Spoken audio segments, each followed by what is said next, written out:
Hai, pernah denger gak? Kalau misalkan sebelum meninggal, otak manusia akan terputar seperti film.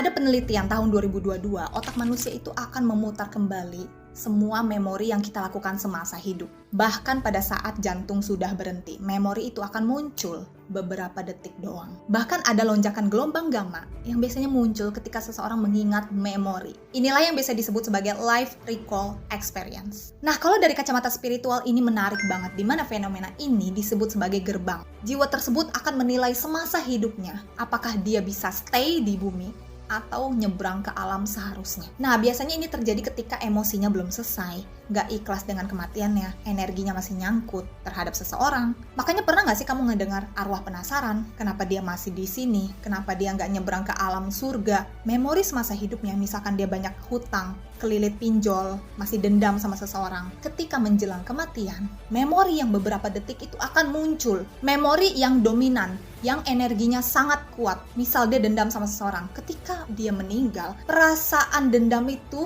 masih ada. Walaupun jantungnya udah berhenti, tapi memorinya masih nyangkut di alam bawah sadar. Be careful, your brain super powerful. Jadi otak kita tuh banyak banget merekam semua kejadian yang kamu lakukan semasa hidup. Memori yang muncul pertama ketika kamu udah meninggal, paling bikin kamu sakit hati atau enggak memori yang menyenangkan mungkin. Ini tergantung. Yang bisa menentukan kamu bisa nyebrang ke alam surga atau ke alam yang kamu percaya atau kenapa kamu masih nyangkut di bumi ini, itu semua karena perbuatan yang kamu lakukan semasa hidup. Makanya di sini banyak kan doa atau tradisi ritual-ritual dari berbagai daerah untuk mendoakan leluhur, untuk ngedoain seorang yang udah meninggal karena supaya dia bisa nyebrang ke alam yang seharusnya.